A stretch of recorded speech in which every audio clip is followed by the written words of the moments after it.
구약성경 466페이지 사무엘하 3장 1절 우리 같이 한 목소리로 읽겠습니다. 시작. 사울의 집과 다윗의 집 사이에 전쟁이 오래매 다윗은 점점 강하여 가고 사울의 집은 점점 약하여 가니라. 아멘. 아멘. 자, 오늘 우리가 함께 읽은 이 말씀 통해서요, 가나안에서 벌어진 내전이란 제목으로 은혜를 같이 나누도록 하겠습니다. 여러분들 탈무드 아시죠? 탈무드, 지혜의 책으로 잘 알려져 있습니다. 그런데 그거 아십니까? 탈무드는 단순하게 지혜를 전해주는 책이라기보다는 유대인들이 전통적으로 전해져 내려오는 성경의 주석입니다. 성경을 어떻게 적용할 건가를 연구한 그 유대의 랍비들이 모아온 책이 탈무드입니다. 그런데 그 책이 워낙 지혜를 담고 있어서 그냥 성경을 모르는 자들도 탈무드는 한 번쯤은 읽어봤을 법한 이제 그런 책이 바로 이 탈무드죠. 어쨌든 탈무드를 한번 읽어보는 건 의미가 있는 것 같습니다. 그리고 그 안에 담겨 있는 하나님의 마음도 우리는 아울러 더 생각할 수 있겠죠. 어쨌든 탈무드에 보면 이런 이야기가 있습니다. 그러니까 어떤 한 왕에게 충성스러운 두 신하가 있었는데 편의상 영의정, 좌의정이라고 하겠습니다. 그런데 안타깝게도 왕에게는 서로 너무 충성되었지만 이 좌의정, 우의정이 서로 사이가 너무 안 좋았습니다. 너무 안 좋아서 맨날 싸우고 하니까 이 왕이 둘을 좀 화해를 시키려고 어떻게 하면 둘을 화해를 시킬까? 그래서 둘을 잔치에도 불렀더니 둘이 서로 겸상도 안 하는 거예요.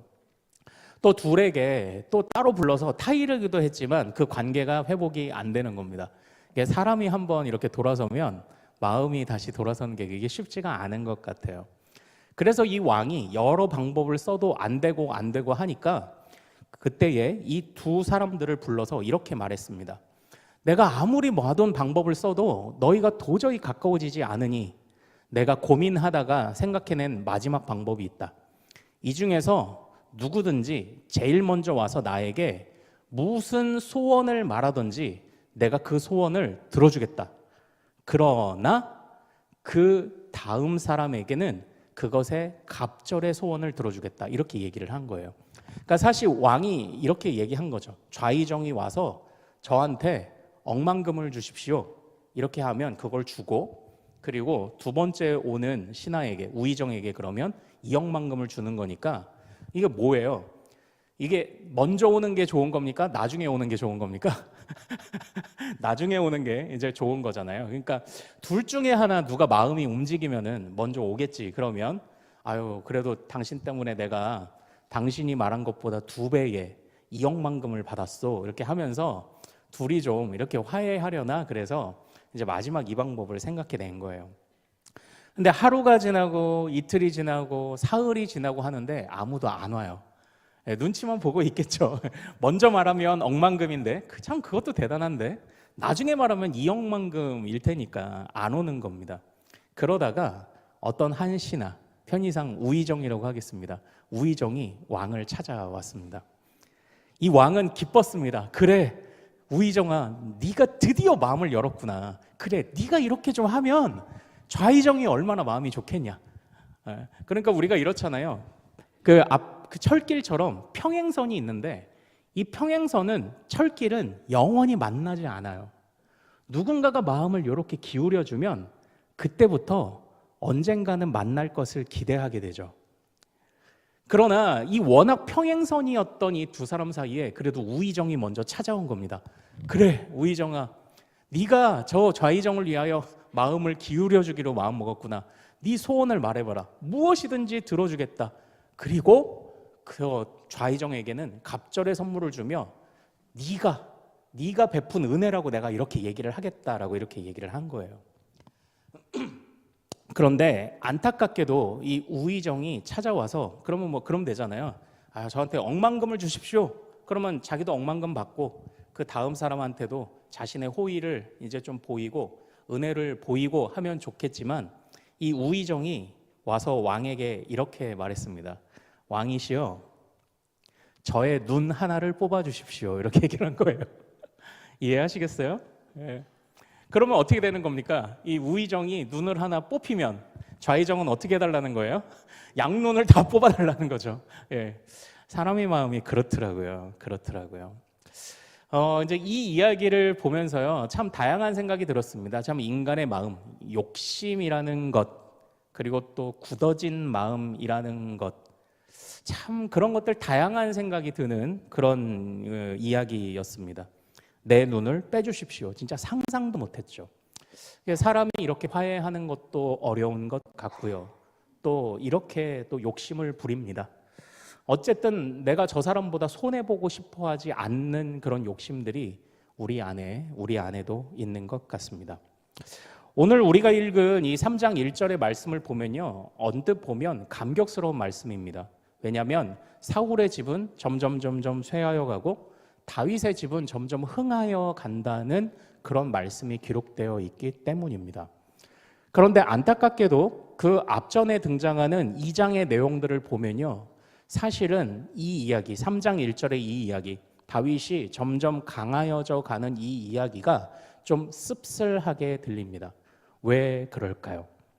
우리 2장에 보면은 중요한 등장인물이 하나 이제 나옵니다. 자, 우리 8절 말씀, 2장 8절과 9절 말씀을 한번 보도록 하겠습니다.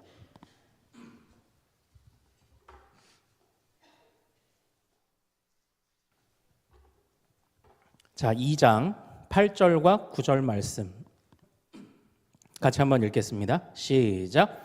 사울의 군사령관 넬의 아들 아브넬이 이미 사울의 아들 이스보셋을 데리고 마하나임으로 건너가 길르앗과 아술과 이스라엘과 에브라임과 베냐민과 온 이스라엘의 왕으로 삼았더라. 아멘. 지금 1장에서요, 다윗은 헤브론에서 왕으로 세워졌습니다. 우리가 지난주에 살펴본 것처럼 이 다윗이 왕으로 세워지기, 그런데 아직은 헤브론이란 땅에서만 왕으로 세워졌잖아요. 유다 땅에서만.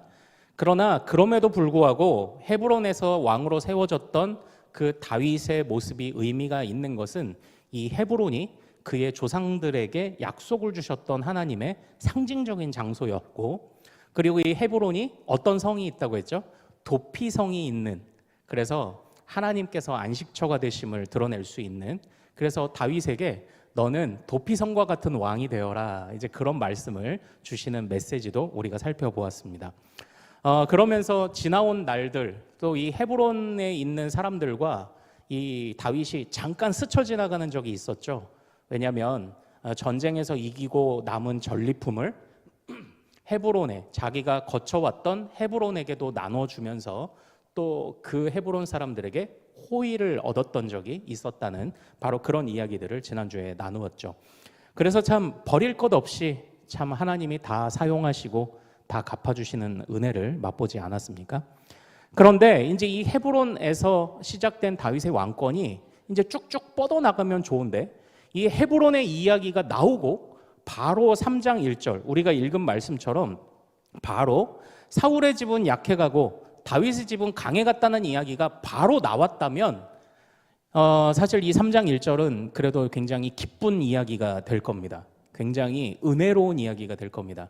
그러나 안타깝게도 2장을 채우고 있는 이야기가 뭐냐? 아직도 사울의 집을 이용하려는 사람이 있었다는 것을 보여주고 있어요. 그게 이제 바로 아브넬이라는 군대 장관입니다. 아브넬이라는 군대 장관, 넬의 아들 아브넬. 이 아부라는 게 이제 그 아버지란 뜻이고요. 넬이 이제 아버지의 이름이죠. 우리 아버지는 넬이다, 이제 이런 뜻인데, 이 아브넬이 사울의 집, 사울의 후손 중에 이스보셋이라는 사람을 데려다가 왕으로 삼았습니다. 여기서부터 이제 좀 안타까운 무언가 기운이 풍기죠. 왕을 삼는 권한은 누구에게 있습니까? 하나님에게 있습니다. 그러나 아브넬이 이 사울의 후손을, 표면적으로는 납득이 되는 부분이겠죠. 왜냐? 왕족이니까요. 그러나 하나님께서 사울의 집을 요나단에게도 허락하지 않으시고 끊으셨거든요. 그런데 아브넬이 그 왕권을 연장시킵니다. 그래서 사울의 자손 이스보셋을 데려다가 왕으로 삼습니다. 그래서 이제는 안타깝게도 이스라엘이, 유다는 다윗에게, 그리고 이스라엘의 요단강 동편 쪽에는 바로 이스보셋, 그리고 실질적으로는 이 아브넬이 바로 통치를 하고 있었던 거죠. 여기서 참 이 아브넬이라는 사람 보면은 참 못됐어요. 예, 참 욕심이죠. 어떻게 보면 사울의 가문을 세우려는 목적이 아니었죠. 사울의 군대 장관으로서 내가 이렇게 죽을 수 없다고 생각을 한 것이겠죠.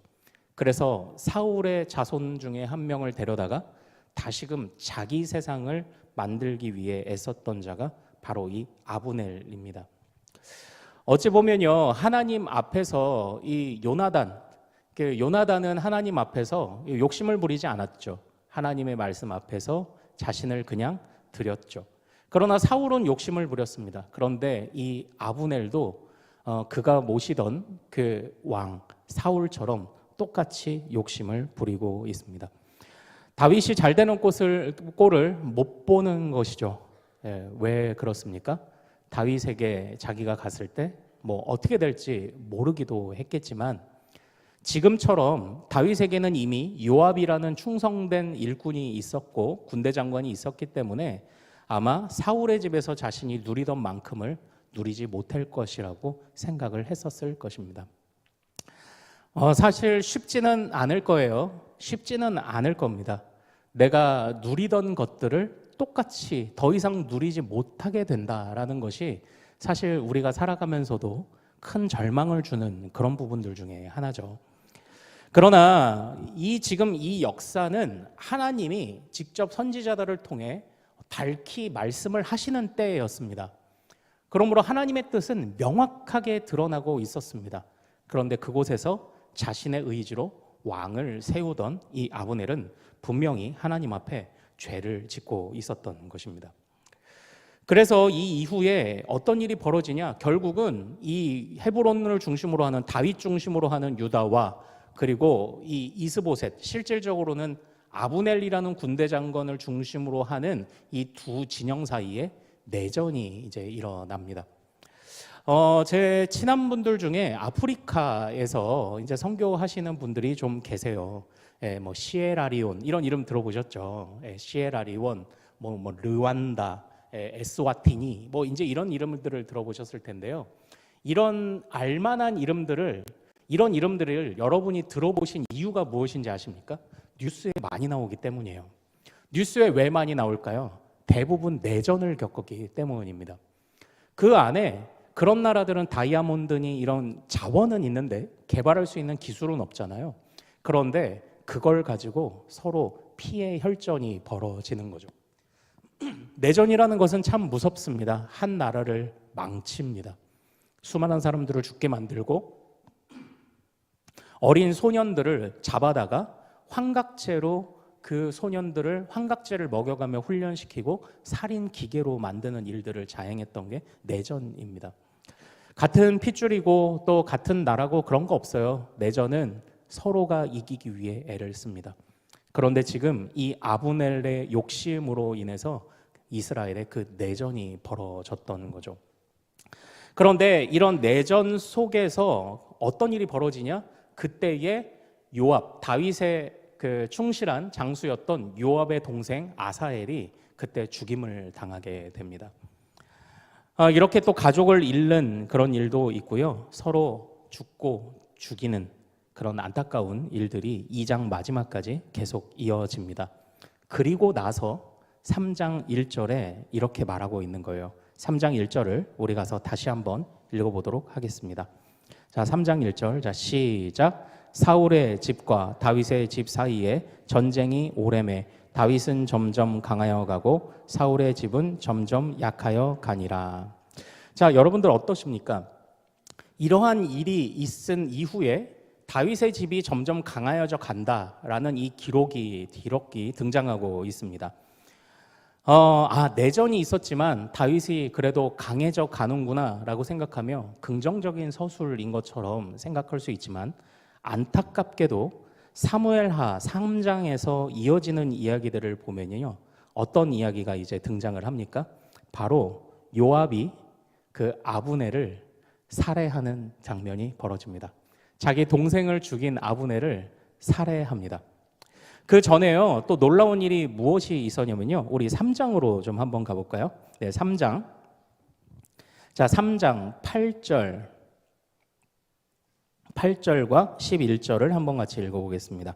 자, 시작. 아브넬이 이스보셋의 말을 매우 분하게 여겨 이르되 내가 유다의 개머리냐? 내가 오늘 당신의 아버지 사울의 집과 그의 형제와 그의 친구에게 은혜를 베풀어 당신을 다윗의 손에 내주지 아니하였거늘 당신이 오늘 이 여인에 관한 허물을 내게 돌리는도다. 11절이요. 이스보셋이 아브넬을 두려워하여 감히 한마디도 대답하지 못하니라. 자, 이제 이 3장 이후에 3장 1절 이후에 제가 이제 3장 1절을 긍정적인 설명으로 보지 않는 이유를 지금 말씀드리는 겁니다. 그 3장 이후에 어떤 일이 있었냐면 이 아브넬이 이 사울의 집을 꼭두각시처럼 지금 흔들고 있잖아요. 그러다 보니까 사울의 첩이었던, 즉 사울의 아내였던 사람 중에 하나를 겁탈하는 그런 일이 벌어집니다. 그러니까 이 아브넬은요, 자기가 왕의 첩을 건드렸어요. 그러니까 지금 자기가 왕이라고 생각하는 겁니다. 그런 중에 꼭두각시로 세웠던 사울의 자손 이스보셋은 아무 말도 못하고 있습니다. 이러한 상황 속에서 아브넬이 갑자기 속이 상했는지 갑자기 노선을 바꿉니다. 다윗에게 나아갑니다. 그래서 다윗에게 말합니다. 나와 언약을 맺읍시다. 나와 언약을 맺읍시다. 자, 우리 3장 12절을 한번 같이 읽어보죠. 자, 시작. 아브넬이 자기를 대신하여 전령들을 다윗에게 보내어 이르되 이 땅이 누구의 것이니까? 또 이르되 당신은 나와 더불어 언약을 맺사이다. 내 손이 당신을 도와 온 이스라엘이 당신에게 돌아가게 하리이다 하니. 이 아브넬이 말합니다. 내가 지금까지 붙들고 있었던 사울 왕가의 사울의 군대를 데리고 당신에게 넘어가겠습니다 라고 이렇게 얘기를 해요. 그러니까 지금 사울의 집에서 얻을 것이 없어지니까 이제서야 다윗 편에 붙으려고 합니다. 자, 그런데 우리는 여기에서 또 한 명의 미련한 사람, 또 한 명의 욕심을 부리는 사람을 보게 됩니다. 그가 누굴까요? 3장 13절을 읽겠습니다. 자, 3장 13절 같이 보겠습니다. 자, 시작. 다윗이 이르되 좋다. 내가 너와 언약을 맺거니와 내가 내게 한 가지 일을 요구하노니 나를 보러 올 때에 우선 사울의 딸 미가를 데리고 오라. 그리하지 아니하면 내 얼굴을 보지 못하리라 하고. 사실 이 역사가 너무 이렇게 정신없이 이어지기 때문에 이게 저도 이 부분에 관해서 이제 우리 신대원 때 교수님이 가르쳐 주신 것들도 학자들의 도움도 받는데요. 여기서 다윗이 한 가지 큰 실수를 합니다. 바로 무엇입니까? 그 아브넬을 받아들여요. 그 아브넬이 누굽니까? 자기의 다윗의 충실한 신하인 요압의 원수입니다. 요압의 동생을 죽인 원수를 다윗이 포용이라는 이름으로 받아들여요. 그런데 그때 이 아브넬이 또 뭐라고 말합니까? 내가 사람들을 데리고 가면 당신의 나라가 강해지고 튼튼해질 것입니다라는 뉘앙스의 이야기를 하죠. 그런데 이걸 다윗이 덥석 물어요. 그러니까 여기서 다윗의 실수가 무엇입니까? 여기서 다윗의 잘못이 무엇입니까? 아브넬의 잘못은 자기가 왕을 세우려고 했던 것입니다. 그리고 여기서 다윗의 잘못은 이 다윗이 하나님이 인도하시는 대로 왔을 때에도 물론 시간이 걸렸지만 하나님이 그를 왕으로 점점 세워져 가시는 것을 경험했음에도 불구하고 아브넬이 사울의 사람들을 데려온다고 했을 때 그것을 덥석 물어요. 그리고 미가를 데려오라 하면서 어떻게 보면 사울을 따르던 사람들을 자기 편으로 포섭하려고 하는 인위적인 방법을 사용하는 겁니다. 그러니까 여기서는요, 아브넬도 제 욕심에, 아브넬도 제 뜻대로 나아갑니다. 그런데 다윗도, 그러니까 그런 거예요. 아직 때가 차지 않았어요. 그런데 다윗도 이 온 나라를 자기 수중에 두기 위하여 그 제안을 받아들인다고요. 그 이후에 어떤 일이 일어납니까? 그 이후에 다윗 진영으로 넘어온 아브넬을 요압이 살해합니다. 결국은 내전으로 이어지다가 왕궁 내에서 피비린내 나는 복수전이 벌어지는 것으로 이 3장의 이야기가 끝나게 되는 거예요. 그러니까요, 이런 이야기들을 보면 이 3장 1절이 참 안타까운 겁니다. 다윗이 점점 강하여져 갔습니다. 그러나 다윗이 스스로 강하게 만들고 있습니다. 어떤 면에서. 그런데 그것은 아직 하나님이 원하는 방법이 아니었다라는 것입니다. 그래서요, 이제 이 이후에 있는 이야기들을 보면요, 4장으로 넘어가면은 4장에서는 이 사울의 그 자손이었던 이스보셋이 살해당합니다. 살해당하고 안타깝게도 이 이스보셋을 죽인 자들이 또 바보처럼 다윗에게 나와서 내가 사울의 자손을 죽였습니다 하고 또 나와요. 그런데 다윗은 어땠나요? 이전에 사울을 죽였다라고 주장하던 자들을 벌한 적이 있었죠. 그래서 똑같이 다윗도 이스보셋을 죽였다고 말하는 자들을 벌합니다. 이런 일들이 있은 이후에 우리는 5장 10절로 가야 합니다. 5장 10절이 어떻게 보면 오늘 이 단락의 모든 것을 정리해주고 있는 말입니다. 자, 5장 10절을 한번 같이 읽도록 하겠습니다. 자, 같이 읽습니다. 시작. 만군의 하나님 여호와께서 함께 계시니 다윗이 점점 강성하여 가니라. 아멘. 여기에서 다윗이 점점 강성하여 간다는 말은 3장 1절과 동일합니다. 그런데 여기서는 누가 등장하고 계십니까? 하나님이 그렇게 해주셨다라는 것입니다. 3장 1절은요, 다윗이 강하여져 갔던 것에 관한 일반적인 서술입니다. 그러나 그 안에 하나님은 없습니다. 다윗도 이 문제를 정치적으로 풀려고 했었고요. 아브넬도 이 기회를 교묘하게 이용하려던, 서로 욕심과 욕심이 만나서 내전이라는 안타까운 일들을 만들어냈습니다. 이것은 아브넬의 잘못이기도 합니다. 그리고 다윗의 잘못이기도 합니다. 그러나 결국 이 이야기의 마지막에 다윗을 온 이스라엘의 왕으로 세우시며 이 사무엘하 기자는 뭐라고 이 이야기를 마무리하고 있습니까? 만군의 하나님 여호와께서 함께 하시니 다윗이 강성하여졌다라고 비로소 제대로 말하고 있습니다. 사랑하는 여러분, 우리는 살아가면서요, 우리의 힘으로 일정 정도의 힘을 분명히 얻을 수 있습니다. 우리는 나름대로의 노력으로 이루어갈 수 있는 것들이 많이 있어요. 그런데 우리가 그런 것들로 안 된다, 그런 것들로 절대 안 된다라고 말하는 이유가 무엇입니까? 우리가 노력하면 얻을 수 있는 건 많이 있습니다. 우리가 노력하면 힘을 얻을 수 있습니다. 3장 1절의 다윗처럼 나름대로 이런 것들 속에서 나름대로 지혜로 보이는 것들, 또는 나름대로의 정치적 역량이든지 처세술이든지 이런 것들로 이룰 수 있는 것이 없지 않습니다. 그러나 그 결과들이 결국은 내가 무언가를 얻기 위해, 내가 무언가를 정치적으로 풀기 위해, 내가 무언가를 처세술로 풀기 위해 우리는 항상 중심을 나에 둬요. 그러나 하나님은 어떤 분이신가요? 하나님은 조율하시는 분입니다. 하나님은 모든 것을 조율하시는 분이에요. 우리가 우리에게 초점을 맞출 때 일이 자꾸 어긋나거나 다툼이 생기는 이유가 뭔지 아십니까? 다 내 생각만 해서 그렇습니다.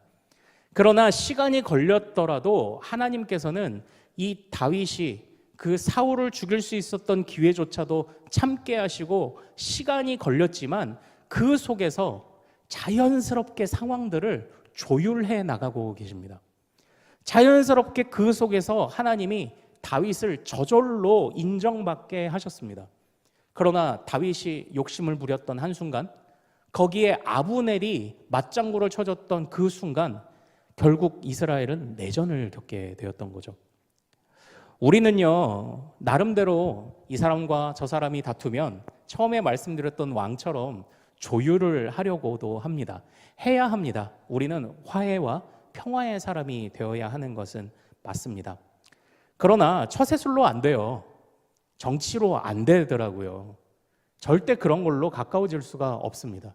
왜냐? 처세술이나 정치는 이 사람한테 가서 이 말하고 저 사람한테 가서 저 말 해야 되거든요. 또 우리는 생각보다 그렇게 시선이 널찍하지 않습니다. 그러나 하나님은 모든 것을 다스리시며 모든 것을 조화롭게 보시는 것이죠. 사실 우리가 항상 지혜를 구하기 위해 애를 쓰며 무슨 일을 하든지 하나님 앞에 구해야 하는 것은 맞습니다. 그러나 조금 천천히요. 조금만 천천히요. 조금 더 기도해보고 조금 더 토론해 가면서 정말 모두를 조율하시는 그 하나님의 뜻을 좀 함께 구하는 그 조금의 여유를 갖는다면 그래도 이 이스라엘이 겪었던 그런 안타까운 내전과 그 욕심과 욕심이 만들어낸 이런 안타까운 결과들은 일어나지 않을 것입니다. 사랑하는 여러분, 그러나 우리는 이 안에서 한 가지 중요한 사실을 보게 됩니다. 이 아브넬의 정말 이 미련한 그 욕심에서 나온 제안이 있었죠. 그리고 다윗도 욕심에서 그것을 받아들입니다. 그런데 하나님이 그 다윗을 왜 세우셨을까요? 하나님이 그 다윗을 왜 세우셨냐고요. 그러니까 하나님이 여기서 다윗이 사실은 잘못했습니다. 실수했습니다. 또 우리가 읽지는 않았지만 2장 초반부에 보면요, 다윗은 사울을 장사 지낸 길르앗 야베스 사람들에게 가서요, 거기서도 또 처세술을 발휘했던 적이 또 있었습니다. 내가 사울을 이렇게 환대했으니 너희들도 나한테 환대를 해라 라고 이렇게 처세술로 또 접근하는 그런 모습들도 있었습니다. 그러니까 사실 여기서는요, 아브넬의 욕심뿐만 아니라 이 다윗의 욕심, 다윗의 처세술이 2번이나 등장하고 있는 그런 본문이에요. 그런데 하나님께서요, 정말 이 다윗이 이렇게 미련한 행동을 하는데에도 왜 그 다윗을 강하게 하셨을까요?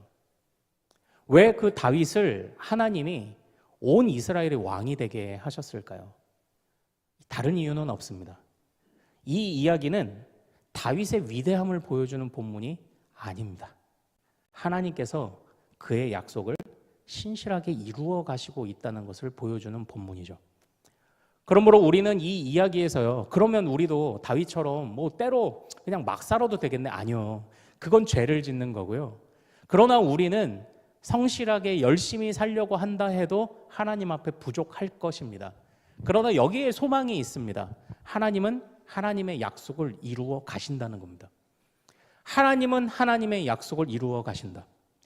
인간의 힘이 작용했을 때 그 결과는 내란이었지만, 그러나 하나님이 성실하게 그러한 중에도 있는 다윗을 건져서 하나님이 이끌어 가실 때 5장 10절처럼 강하게 되었지만 하나님이 강하게 하시는 견고함이 그들에게 주어지게 되었다라는 것입니다. 사람의 힘으로 강하게 하느냐, 하나님의 힘으로 강하게 하느냐.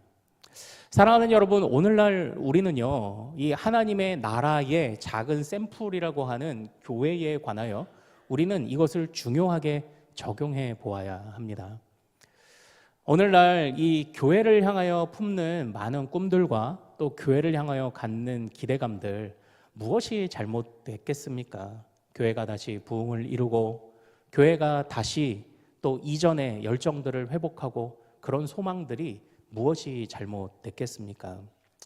그러나 우리는 조율을 못해요. 조율을 못해요. 제가 이제 정책당회를 하면서 이제 올해에 오신 우리 새 가족들, 공식적으로 등록 신청서 내신 분들이 감사하게도 26분이에요. 26분. 너무 감사하죠. 그 중에 의사를 밝히고 이제 안 나오시는 분들도 있고, 또 이제 뭐 비공식으로 와서 등록 안 하시고 예배를 드리시는 분들을 하면 30명이 넘더라고요.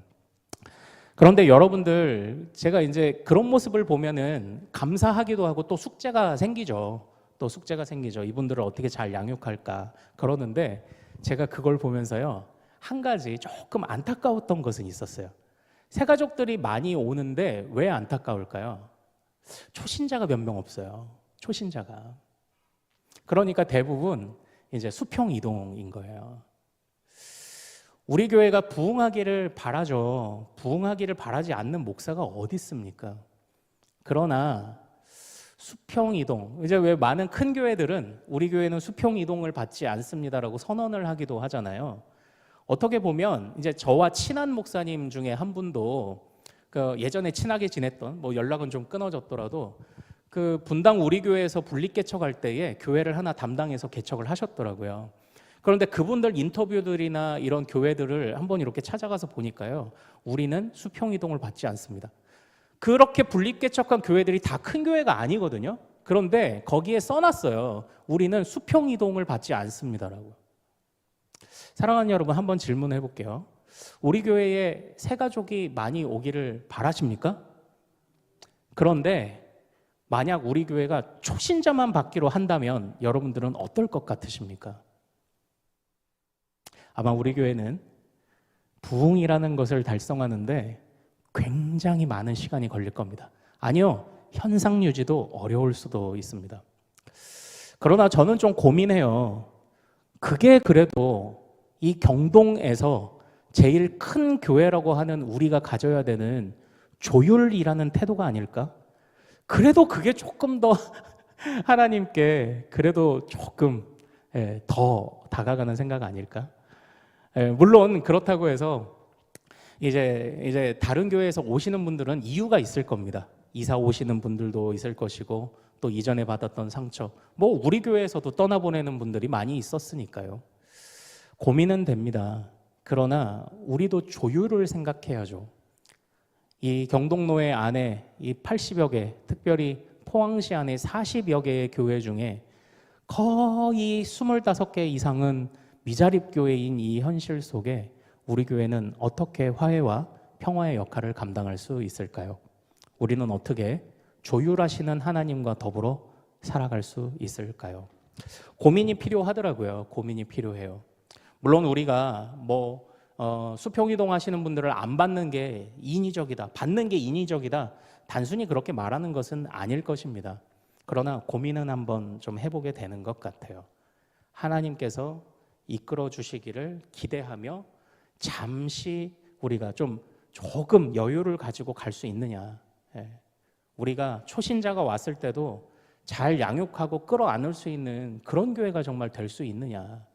그렇다면 우리는 3장 1절의 부흥이 아니라 5장 10절의 부흥을 맞이하게 될 것입니다. 우리는 5장 10절의 부흥을 꿈꿔야 합니다. 하나님이 하셨다. 하나님이 하셨다. 우리 교회는 이러한 어려움들을, 또는 우리 교회는 이렇게 다른 교회와 같이 다른 교회와는 다르게 이러한 독특한 모습을, 우리는 독특한 태도를 취했지만 그래도 우리는 5장 10절과 같이 하나님이 이끄시는 그런 강성함을 맛보았다.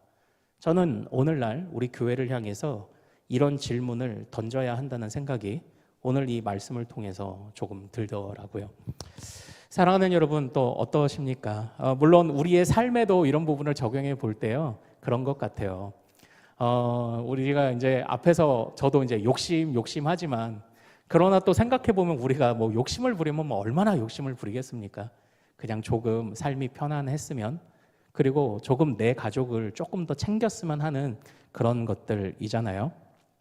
그러나 우리가 이전에 배웠던 것처럼요, 이 욕심이라는 것이, 이 욕망이라는 것이 사실은 이게 내가 먹이를 주면 걷잡을 수 없이 커지는 것들을 보게 될 것입니다.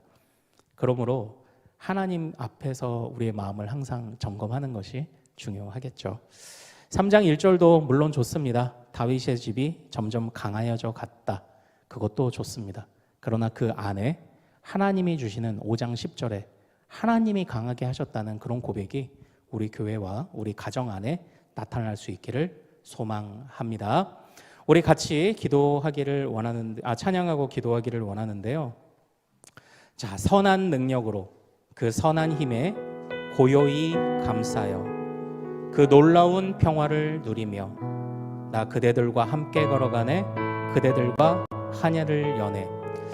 우리가 조율하는 하나님을 따라 조율하는 역할을 감당하는 교회와 또한 이 세상을 조율하는 역할을 감당하는, 조금 느려도 더뎌도 그런 우리 가정, 그런 우리 일꾼들이 되도록 도와주소서. 이 마음으로 같이 찬양하겠습니다. 그 선한 힘에 고요히 감싸여 그 놀라운 평화를 누리며 나 그대들과 함께 걸어가네. 나 그대들과 한 해를 여네. 그 선하님이 우릴 감싸시니 믿음으로 일어나길 기대하네. 주 언제나 우리와 함께 계셔. 하루 또 하루 가늘 새로워. 다시 한번 그 선하님의 고요히 감싸여 그 놀라운 평화를 누리며 나 그대들과 함께 걸어가네. 나 그대들과 한 해를 여네. 지나간 허물 어둠의 날들이 지나간 허물 어둠의 날들이 무겁게 내 영혼 짓눌러도 오 주여 우릴 외면치 마시고 약속의 구원을 이루소서. 그 선하님이 우릴 감싸시니 믿음으로 일어나릴 기대하네. 주 언제나 우리와 함께 계셔. 하루 또 하루 가늘 새로워. 주께서 밝히신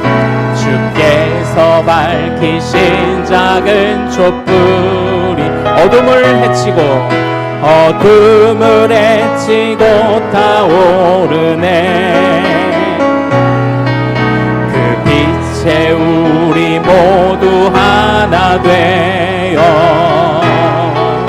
온 누리에 비추게 하소서. 그 선하님이 우릴 감싸시니 믿음으로 일어나릴 기대하네. 주 언제나 우리와 함께 계셔. 하루 또 하루가 다시 한번 주께서 밝히신 작은 촛불이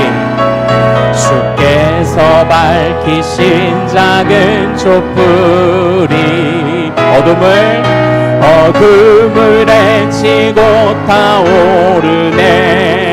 그 빛에 우리 모두 하나 되어 온 누리에 비추게. 이 고요함이 깊이 번져갈 때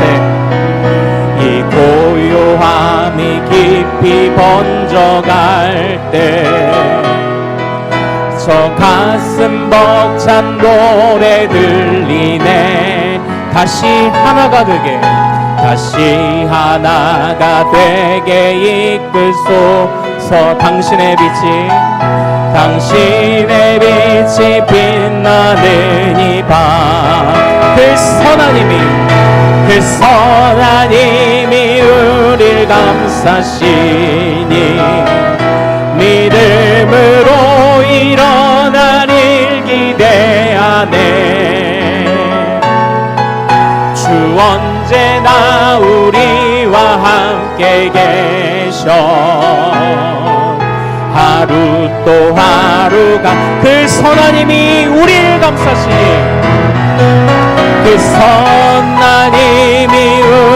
감싸시니 믿음으로 일어나릴 기대하네.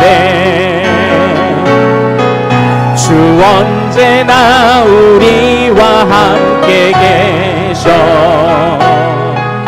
하루 또 그 선하님이 우릴 감싸시니 그 선하님이 우릴 감싸시니 믿음으로 일어나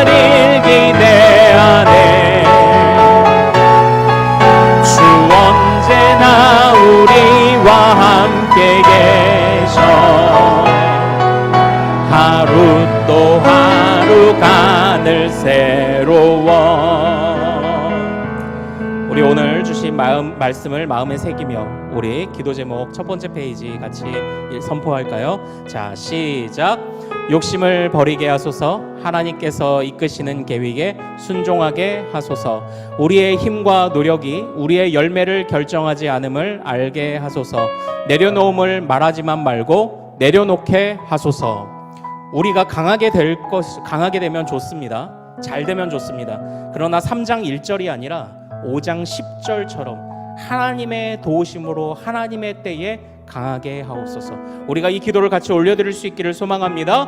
우리 안에 하나님께서 이끄시는 선한 일을 따라갈 줄 아는 여유와 인내와 기대감을 저버리지 않게 하소서.